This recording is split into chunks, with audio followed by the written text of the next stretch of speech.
प्रणाम। मैं जदुवंशी। बाबा साहब की राह पर चले नए साहब सिख समुदाय से थे, जो उनका सामना उनके राज पंजाब में भेदभाव से कभी नहीं हुआ था।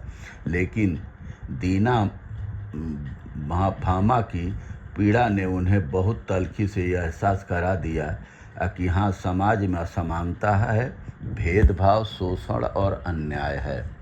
भारतीय संविधान ने समाज में समानता की राह तैयार कर दी थी, पर सारे लोग उस राह पर चलने को तैयार नहीं थे। संविधान को लागू हुए 8 वर्ष बीत चुके थे और संविधान के एक बड़े निर्माता बाबा साहब भीमराव अम्बेडकर की जयंती आने वाली थी। खुद बाबा साहब 2 साल पहले ही दुनिया से रुखसत हुए थे। तब दलितों, शोषितों का एक सजग तबका था जो बाबा साहब को दिलो जान से याद रखना चाहता था। यही सजग लोगों में शुमार थे चतुर्थ श्रेणी के कर्मचारी दीना भामा, जिन्हें अंबेडकर जयंती पर छुट्टी चाहिए थी। वह पुणे स्थित अपने विस्फोटक अनुसंधान एवं विकास प्रयोगशाला के कार्यालय में बड़े साहब के सामने आवेदन लिए खड़े थे।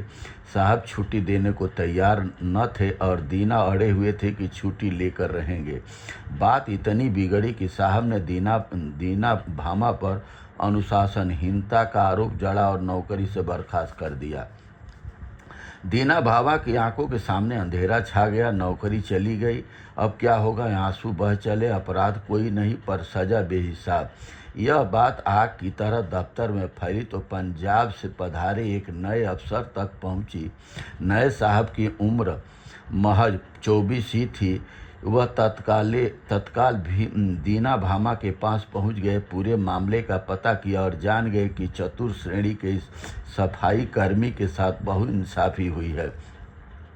दीना ने लगभग रोते हुए बताया कि वह बहुजन समाज से आते, इसलिए विभाग के प्रबंधन ने उनके साथ निष्ठुरता का व्यवहार किया है। संयोग से नए साहब भी बहुजन समाज से आते थे, हालांकि वह सिख समुदाय से थे, तो उनका सामना उनके राज पंजाब में भेदभाव से कभी नहीं हुआ था।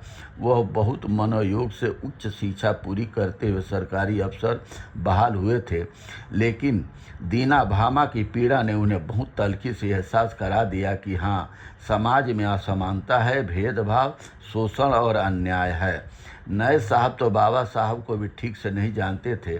तब दीना भाभा ने ही बहुजन समाज के विराटतम नेता से उनका परिचय कराया। नए साहब ने पूछा, तुम्हें अंबेडकर से इतना लगाव क्यों है? दीना भाभा ने जवाब दिया, मैंने अपने शहर जयपुर से दिल्ली जाकर बाबा साहब का भाषण सुना था। उनके प्रति मेरे मन में बहुत श्रद्धा है। मैं आजीवन उनका आभारी रहूँगा। नए साहब बहुत प्रभावित थे और उन्होंने दीना भामा को बताया कि मेरा नाम काशीराम है और मैं यहाँ प्रथम श्रेणी अधिकारी हूँ। मैं भी बहुजन समाज से आता हूँ। मैं तुम्हारे लिए लड़ूंगा और तुम्हें जरूर इंसाफ दिलाऊंगा। चिंता मत करो, आज से तुम अकेले नहीं हो, मैं तुम्हारे साथ हूँ।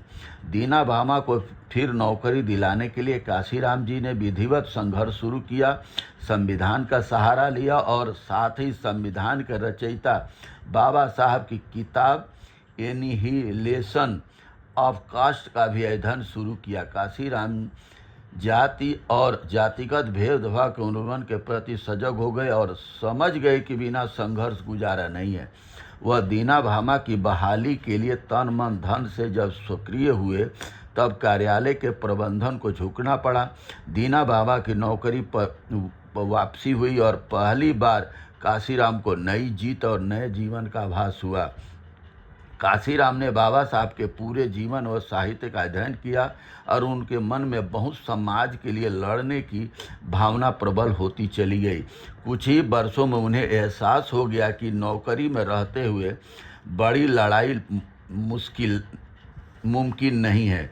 उन्हें आला दर्जे की सरकारी नौकरी करते 10 साल भी नहीं हुए थे कि उन्होंने नौकरी से पीछा छुड़ाया और बाबा साहब की छोड़ी हुई राह पर चल पड़े। जीवन बहुजन आंदोलन को समर्पित कर दिया। उन्होंने दलितों के उत्थान के लिए जब संगठन खड़ा किया, तब दीना भामा भी उनके साथ कंधे से कंधा मिलाए खड़े थे।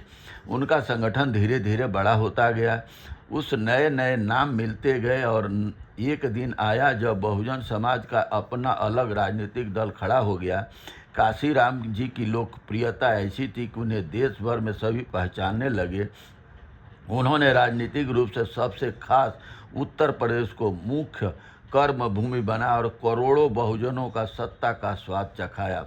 15 मार्च को जन्मे काशीराम मान्यवर काशीराम जी 1934-2006 के योगदान को हमारा समाज कभी नहीं भूल सकता।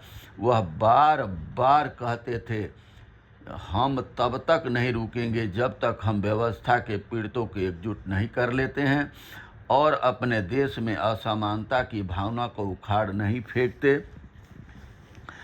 आज बाबा साहब भीमराव अम्बेडकर की आत्मा भी रो रही होगी कि SIR के नाम पर गरीब आदमी को वोट का अधिकार छीना जा रहा है, 65% पिछड़ों का अधिकार छीना जा रहा है, जबकि जातीय गणना करा करके 33% महिला आरक्षण में पिछड़े वर्ग की महिलाओं को संसद व विधानसभाओं में अधिकार देना चाहिए, जो सदियों से पिछड़ा वर्ग सताया जा रहा है। नौकरी में भी 3 क्लास 4 क्लास की नौकरी को कंपनियों को ठेके पर दे दिया गया, जो पिछड़े दलित किसान के बच्चों को नौकरी करते थे।